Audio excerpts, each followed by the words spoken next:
이 종목이 수상하다 코엔스탑인데요. 인기 검색 상위에 랭크된 종목들, 내일장에서 상승할지 하락할지 분석해보는 시간입니다. 오늘 함께해 주실 매니저는요. MBN골드 박준남 매니저입니다. 안녕하세요. 네, 안녕하세요. 네, 반갑습니다. 오늘 우리 시장 어제보단 조금 얕지만 상승하는 하루였습니다. 오늘 시장 어떻게 보셨나요? 오늘 시장을 좋게 봤습니다. 네. 좋게 봤고요. 맞습니다. 고생 많이들 하셨어요. 음봉 앞전에 8월 달에도 한 8번 나오고 이번 달에도 한 8번 나오는데요. 항상 이렇게 생각하시면 돼요. 지금 지수가 좀 떨어지면 그 공포 심리가 많이 작용하는 것 같아요. 이제 뭐 오를 만큼 올랐다. 다들 그러는 것 같아요. 주변에서 보면 지수가 많이 올라가가지고 떨어졌다. 이게 그러니까 양치기 소년 돼버리는 것 같아요. 많이 올라가지고 떨어졌다. 또 다시 가고 있죠. 또 다시 가고 있는 많이 올라가서 또 떨어졌다. 또 많이 올라가서 떨어졌다. 그게 아니에요. 그게 아닙니다. 그게 아니고요. 지수가 이만큼 올라가니까 조정 주고 다시 한번 가는 거고 조정 주고 다시 한번 가는 거예요. 이게 바로 뭐다? 상승 시대다. 상승자. 아셨죠? 많이 올라갔으니까 지수가 못 간다. 그거 너무 허무맹랑한 말이죠. 그리고 많이 올라가서 못 가는 건 이거예요. 보세요. 이 2018년부터 많이 올라갔죠. 이때부터 이제 하락입니다. 그죠? 올라갔으니까 떨어진다. 이 반대입니다. 올라갈 때 지금 떨어지면 어때요? 많이 올라가서 떨어진 게 아니라 많이 올라갔으니까 조정을 줄 거 아닙니까? 그럼 뭡니까? 바로 땡큐죠. 박인세 구간. 아셨죠? 그리고 보시면 예탁자산, 고객 예탁자산 55조입니다. 그리고 제로금리 1% 이하. 그리고 공매도 금지. 곧 있으면 연말에 또 대주주 지분 완화. 여러 가지가 있습니다. 이렇게 좋은 시장이 어디 있겠습니까? 네, 그렇게 말씀드리겠습니다. 맑음. 이번 주 시장은 맑다. 그렇게 말씀드리겠습니다. 네, 시장에 대한 긍정적인 전망 제시해 주시면서 오늘 시장 정리해 주셨습니다. 그러면 본격적으로 코엔스탑 출발해 볼 텐데요. 지난주 박준남 매니저님 적중률 먼저 확인해 보도록 하겠습니다. 확인해 보면요. 100% 가운데 무려 90% 기록해 주셨습니다. 10종목 중 9종목의 흐름을 맞춰주신 건데요. 오늘도 좋은 성적 기대해 보도록 하겠습니다. 그러면 오늘 인기 검색 상위에 어떤 키워드가 랭크됐는지 바로 살펴보겠습니다. 오늘 1위에는 제약바이오가 자리하고 있습니다. 2위에는 반도체 대장주, 3위에는 바이오시밀러가 자리하고 있고요. 4위에 블록딜이 새롭게 키워드로 이름을 올렸습니다. 5위에는 언택트가 자리했고요. 6위에는 코로나19가 한 군데 자리하고 있습니다. 7, 8위에 2차 전지가 2군데나 자리하고 있고요. 9위에는 실적 호조, 10위에는 게임주가 오늘 이름을 올렸습니다. 이제 구체적인 종목과 그 종목들의 종가 상황 한 번에 열어보도록 하겠습니다. 화면으로 만나보겠습니다.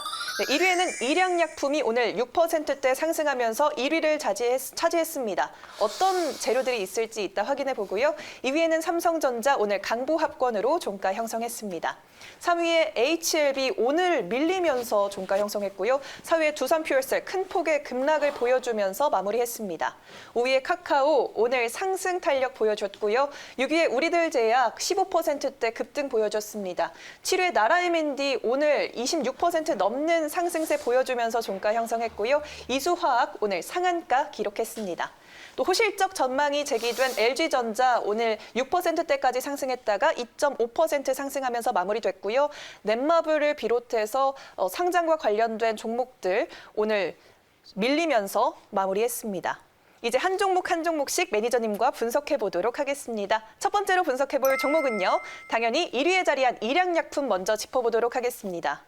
자사의 백혈병 치료제 슈펙트가 파킨슨병 치료제 개발을 위한 임상 2상을 프랑스에서 승인받았다는 소식과 함께 오늘 상승한 걸로 풀이가 됩니다. 내일장에서 고일까요, 스탑일까요? 네, 내일장에서는 그 전략 드리도록 하겠습니다. 일양약품 하니까 그 아로나민 골드. 예, 저희 부모님께서 10년 이상 먹고 있는 건데 일양약품 이거 상당히 앞으로 유망한 기업이네요. 보니까 이게 실적을 한번 봤는데 이게 아까 그 임상 관련해서도 그런데 제가 실적을 한번 좀 봐서 실적에 받쳐주는지 성장세도 상당히 좋고요. 영업이익도 작년부터 본격적으로 상승세를 탔습니다. 상당히 좋습니다. 영업이익도 마찬가지고 이 물건 이 일양약품은 중기적으로 본다면 매출 5천억 1조까지 이게 이제 임상이 잘 통과되면요. 상당히 이게 제 셀트리온급은 아니지만 그런 쪽으로 갈 가능성이 크다. 그렇게 보시면 되겠고, 이런 걸 보시게 되면 이게 지금 이게 파킨스 병이 이제 백혈병 신약이 슈펙틴입니다. 이 슈펙틴인데 이게 파킨슨병 치료제도 이게 뇌에 관련된 거죠. 이걸 개발하기 위해서 프랑스에서 임상 시험을 했는데 아주 잘 돼가고 있습니다. 그래서 임상이 이게 최근에 파킨슨병 적응증을 목표로 한 프랑스 내에서 임상이 잘 되고 있는데 이게 이제 혈관이죠. 이게 파킨슨이나 뭐 뇌 질환이나 뭐 요즘 많이 발생하는 뇌 정향이나 그런 게 뇌출혈이나 이게 다 뇌혈관인데 현대인들이 이제 편하고 빠르고 금방금방 하다 보니까 스트레스를 많이 받습니다. 그래서 뇌 질환이 많이 생기는 거예요. 옛날 같은 경우는 뇌 질환이 많이 생기지 않았거든요. 그렇게 보시면 되겠고 이제 파킨슨 병이 이게 전세적으로 개발된 신약이 없네요. 없는데 이게 지금 약물이나 효과 이게 증상을 이게 임상하는 게 상당히 길어요.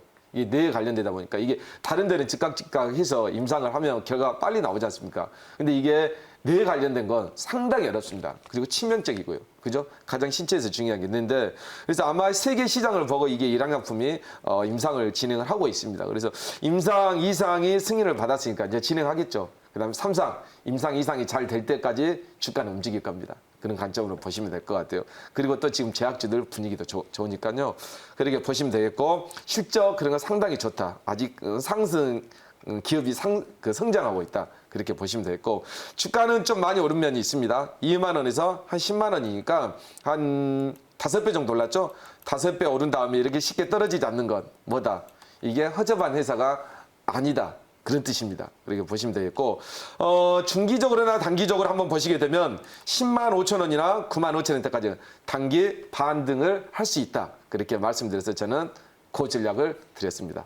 네, 실적도 좋을 뿐만 아니라 단기적으로도 계속 나아갈 수 있다라고 말씀을 해주셨습니다. 네, 그런데 일양약품 하면 렘데시비르 관련주로 묶인다고 알고 있는데요. 네. 혹시 그와 관련된 모멘텀이 남아 있을까요?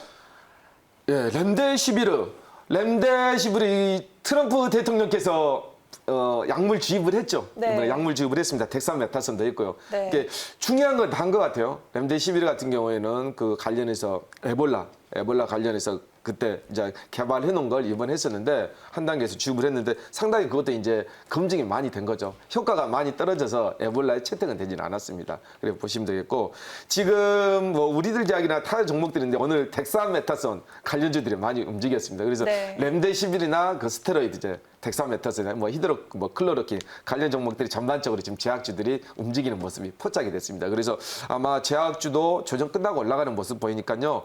예, 아마 여기에 또 먹거리가 많이 있지 않을까 그렇게 보면서 당분간 좀 제약주는 하여튼간 어찌됐든 간에 트럼프 대통령께서 회복이 됐지 않습니까? 퇴원을 했고 또 TV에 출연하는 모습을 보였으니까 아무래도 이 제약주들의 그 임상 결과가 조금 더 효과가 있지 않을까 좀 더 이렇게 대중적으로 저는 그렇게 보고 있습니다. 네, 좀 더 지켜볼 만하다는 말씀 덧붙여 주셨습니다. 이제 두 번째 종목 살펴보도록 하겠습니다. 두 번째로 만나볼 종목은요.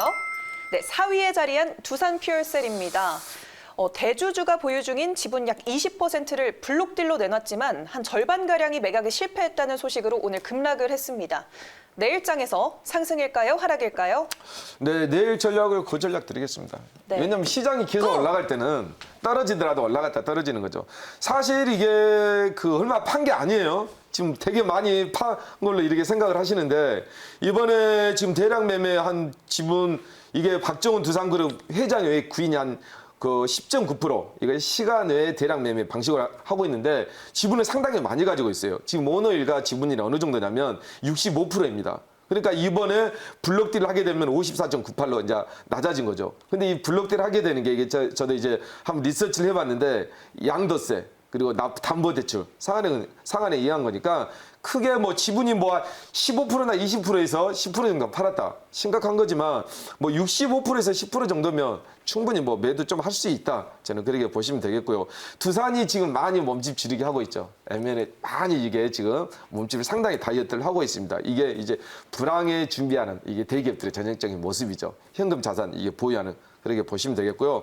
이제 뉴스가 나와버렸으니까 크게 저는 이제 뭐 악재는 좀 우리가 악재는 이제 반영이 됐다. 그렇게 보시면 될 것 같아요. 미리 빠집니다. 항상. 주가라는 게 악재가 우리가 지금 이제 이게 뉴스가 지금 이슈화 되고 있지 않습니까? 네. 그죠? 많이 빠졌는데 이미 빠져가지고 뭐 만일에 한번 정도 많이 빠졌으니까 뭐 전저점 한번 보시게 되면 지금 한 3개월 정도 전저점 가격대를 지금 유지하고 있습니다. 이 가격대만 버텨준다면 다시 한번 반등이 나오지 않을까 저는 그렇게 말씀드리도록 하겠습니다. 네, 악재가 이미 반영이 됐다는 말씀 덧붙여 주시면서 고라고 제시해 주셨습니다. 이제 다음 종목 살펴보도록 하겠습니다. 다음으로 만나볼 종목은요.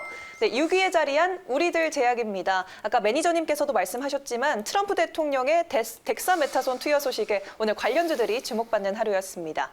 내일장에서 고일까요, 스탑일까요? 네, 그 전략을 드려야 되겠죠. 네. 그 전략 아까 트럼프 대통령의 스테로이드가 3개가 있습니다.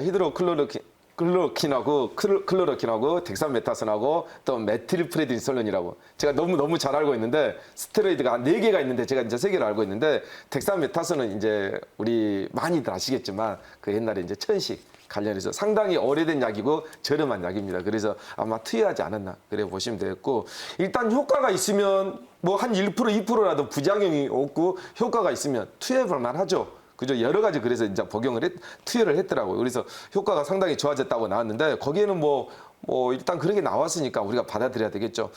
사실 우리들 제약은 덱사메타손 관련주로 엄청나게 상승을 했습니다. 엄청나게 상승을 했는데 사실 덱사메타손 관련주로 분류는 됐는데 실질적인 연관성은 없어요.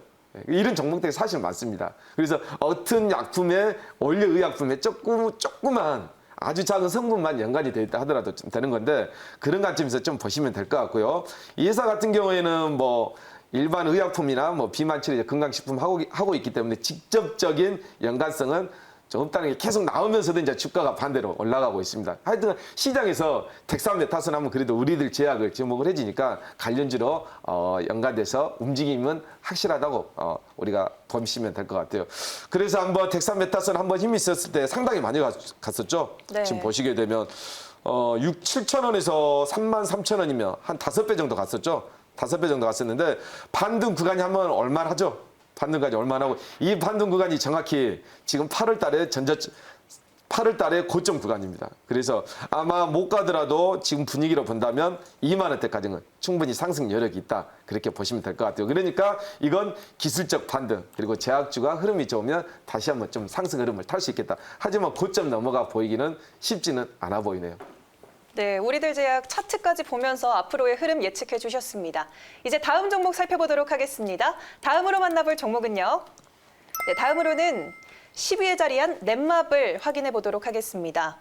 빅히트 엔터테인먼트의 주식을 24% 넘게 보유하고 있는 기업이죠. 공모청약 마지막 날 관련주들이 약한 흐름을 보였습니다. 내일장에서 상승일까요? 하락일까요? 저는 스탑 드리고 싶습니다. 네. 빅히트 상장하는 것에 대해서 뭐 찬물을 끼얹으려고 한 게 아니라 이게 주가라는 게 참 선행성이라는 생각이 많이 들어요. 그죠? 빅히트 상장할 때까지 기다렸으면 어떻게 됐습니까? 올라갔던 거 다 반납해버렸죠. 그러니까 이걸 보면서 저도 딱 이런 생각이 들어요. 욕심을 부리면 안 되겠구나. 끝까지 먹으려다 보면 이 넷마블도 지금 9만 원에서 정확히 8만 원대에서 23만 원이면 한 250%, 두세 배 정도는 갔죠. 지금 이게 시가총액이 무슨 13조 7천 원짜리인데요. 엄청나게 간 거 아닙니까? 무슨 단기간에 지금 8만 원에서 20만 원 갔으면 2.5배, 거의 3배 정도 갔는데 이미 이제 계속 기대감으로 남아 있습니다. 주가가 하는 건 이건 사실 이제 기대감 하나를 계속 묶어놓고 이제 뒤에서는 매도를 하는 거죠. 이게 이제 전형적인 모습입니다. 이게 물량을 트는 모습이고 반등은 나올 겁니다. 이제 너무 많이 한번 20만 원에서 10만 원, 16만 원대 나왔으니까 이때 한번 여기를 지지해 준다면 이게 8월 달에 고점이네요. 여기를 지지해 준다면 이게 아마 세력선이다. 지금 말씀드리면 그렇게 보시면 되겠고요. 반등을 하게 된다면 많이 기다리지 마시고 한 18만 원대까지 이때까지 한번 반등을 노려보시면 좋을 것 같습니다.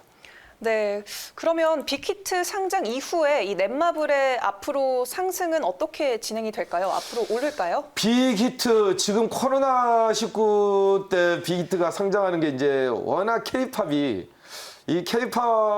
대해서 좀 그 기업들이 많이 민 게 있어요. 사실 이게 소녀시대도 마찬가지고 이게 기원이 한류라는 게 K-팝, 빅히트는 이제 한류의 하나의 중심으로 서 있다고 보시면 될 것 같아요. 그래서 그런 관점으로 보시면 소녀시대 그때 700원에서 7만 원 갈 때 SM 그때 상당히 갔었는데 상장 이후에 상장하기 전까지는 이제 하락이 많이 됐으니까 넷마블의 주가는 아마 반등을 할 겁니다. 그리고 상장한 다음에 넷마블이 진짜 뭐 더 간다. SK바이오팜처럼 뭐 50% 더블 이상 쪽으로 간다. 그럼 넷마블이 다시 한번 20만 원을 도전할 수 있어요. 근데 넷마블이 너무나 책정돼가지고 크게 SK바이오팜처럼 상승 여력이 나오지 않으면 넷마블의 20만 원은 넘어가기는 쉽지 않아 보인다. 그렇게 말씀드리겠습니다. 어차피 장부상의 지분을 많이 가지고 있다 하더라도 20만 원대면 이 정도면 충분히 반영이 됐다. 왜냐하면 주가의 지금 시총이 거의 한 2배 정도 이상 나왔으니까 그렇게 보시면 될 것 같습니다. 네, 그러면 일반 공모청약이 이제 3분 뒤에 마무리가 되는데요. 뭐 SK바이오팜 경쟁률도 넘어섰고 상장이 어떻게 이루어질지에 따라서 또 넷마블의 주가도 변동이 있다고 말씀을 하셨는데 혹시 예상하고 있는 빅히트 엔터테인먼트의 향후 전망 혹시 어떻게 생각하고 뭐 계시나요? 1억 넣으면 한 주 받을까 말까 뭐 이렇게 네. 기사가 계속 나오고 있는데 분위기를 좀 잡아가는 것 같아요. 왜냐면 정말 지금 거기 예탁금도 많고 시중에 떠도는 자금도 많으니까 분위기 빅히트를 계속 기사적으로 이제 내보내면서 빅히트 이게 상장할 이게 공모 청약을 지금 최대한 극대화시키는 것 같아요. 지금 네. 자금으로 몰리게끔. 하여튼 뭐 좋은 거죠. 우리나라 또 그 전 세계를 또 이렇게 자랑할 수 있는 우리나라의 또 브랜드가 될 수 있는 거니까요. 그리고 보시면 되겠고 다른 뭐 기타 엔터주들은 이미 또 낙엽처럼 좀 떨어지고 있더라고요. 이미 오른 다음에. 그래서 아마 청약이 사실 이제 장외에서 1조부터 제가 할 때 봤거든요. 이게 빅히트가 1조 때, 2조 때 작년 같은 경우에는. 근데 지금 너무 상당히 많이 이게 가치를 지금 부여하고 있는 건 사실입니다. 실질적으로. 그래서 이게 지금 시가를 시작을 해서 이게 아마 카카오 게임즈도 마찬가지입니다. SK바이오팜은 진짜 잭팟이었습니다. 근데 카카오 게임즈는 그러지 않았어요. 그래서 빅히트 같은 경우에는 반반이라고 생각합니다. 대박이 날 수도 있고 안 날 수도 있는데 급격하게 만약에 빅히트가 새로운 뭔가는 있어야 돼요. 이게 기존에 있는 걸로 상장을 한 건 맞습니다. 근데 앞으로 이 빅히트 엔터테인먼트가 그 잭팟을 터뜨리려면 앞으로 좀 청사진을 좀 내놔야 되지 않을까. 저는 그거에 대해서 한 50대 50으로 보면 좋을 것 같다. 너무나 SK바이오팜처럼 기대 이상으로 볼 필요는 없다. 그렇게 말씀드리도록 하겠습니다. 네, 알겠습니다. 이렇게 답변 정리해 주셨고요. 그러면 다음 종목 넘어가 보도록 하겠습니다. 다음으로 만나볼 종목은요. 네, 9위에 자리한 LG전자입니다. 3분기 깜짝 실적 기대감으로 장중 6%까지 상승 탄력을 보여줬는데요. 내일장에서 고일까요, 스탑일까요? 네, LG전자는 이제 고를 드려야 되겠습니다. LG전자나 LG디스플레이가 이제 전자가 상당히 힘들었습니다. 이제 스마트폰이 버리지를 못했죠. 브랜드라는 이름 하나는 이제 체면 구기는 거죠. 자존심 때문에 못 버렸는데 과감하게 정리를 했습니다. 그래도 아예 정리한 건 아니에요. 그래도 소홀하게 스마트폰에서 LG전자의 그 브랜드를 살려가는 모습인데 상당히 좋고요. 이 LG전자를 앞으로 봐야 되는 건 이거예요. 지금 현재 LG전자가 공략하는 건 스마트폰은 빼고요. 가정용품. 가전제품입니다. 주방에 여러분들 세탁기하고 건조기 일체형으로 그게 상당히 많이 팔리고 있고요. 그리고 더 중요한 건 삼성이 QLED보다 훨씬 좋은 실질적으로 OLED입니다. 이 OLED 대형 패널이나 TV가 상당히 비싸요. 그런데도 불구하고 잘 팔리고 있습니다. 유럽이나 북미 쪽에서도 그런 관점에서 보시면 되겠고 OLED 대형 패널은 상당히 신기술이다. 색감 재현이 거의 내추럴합니다. 거의 자연 원색의 100% 가깝다. 그렇기 때문에 시중 가격보다 일반 LCD나 LED 가격보다 3배 정도 충분히 그걸 지불하고서라도 구매를 하고 있다. 그래서 앞으로는 이 실적을 깎아먹는 그런 건 없을 거예요. LG전자에. 그죠? LG전자의 실적을 깎아먹는 건 없기 때문에 앞으로 실적은 급격하게 늘진 않더라도 점진적으로 늘어날 거다. 그리고 저평가돼 있고요. 그렇게 보시면 될 것 같습니다. LG전자 같은 경우는 차트 한번 좀 볼까요? 가만히 봤는데 LG전자를 한번 보시게 되면 보겠습니다. 이건 좀 주봉으로 보겠습니다. 오랫동안. LG전자 같은 경우는 지금 한 5만 원대 좀 찍고 지금 9만 4천 원대인데요. 아마 단기적으로라도 한 10만 원대는 충분히 넘어갈 수 있지 않을까. 실적만 조금씩 받쳐준다면. 실적 걱정은 크게 할 필요는 없을 것 같아요. 네, 알겠습니다. LG전자도 고라고 제시해 주셨습니다. 이제 나머지 종목들 한 번에 확인해 보도록 하겠습니다. 바로 살펴볼게요. 화면으로 만나보면요. 삼성전자, HLB, 카카오, 나라 M&D 고라고 해주셨고요. 넷마블만 스탑이라고 의견 제시해 주셨습니다. 네, 매니저님 이 중에 베스트 종목은 어떤 종목일까요? 네, LG전자입니다. LG전자고요. LG전자 한번 보시게 되면 딱 이렇습니다. 한 번 가면 이거 떨어질 수 이게 힘들어요. 왜냐하면 자금이 커야 되기 때문에. 이게 공통점입니다. 무거운 주식들이 한 번 가면 멈추면 안 돼요. 왜? 떨어지면 올릴 때 자금이 상당히 많이 걸리기 때문에. 그래서 브레이크가 없는 종목이다. 그렇게 보시면 되겠고, 가격 전략은요, 목표가는 11만 원, 딱 전고점이네요, 단기에. 그리고 보시면 되겠고, 선절가는 9만 원 정도 제시하도록 하겠습니다. 네, 오늘 베스트 종목 LG전자 꼽아주셨습니다. 오늘 무료 방송에서도 뵐 수 있을까요? 네, 4시 50분에 무료 방송. 네, 지금 열심히 다른 프로그램에서 1등을 많이 달리고 있습니다. 지금 시장도 좋고 또 먹거리도 수익 날 수 있는 종목 상당히 많습니다. 4시 50분에 무료 방송에서 찾아뵙겠습니다. 네, 알겠습니다. 오늘 고엔스탑은 박준남 매니저와 함께했습니다.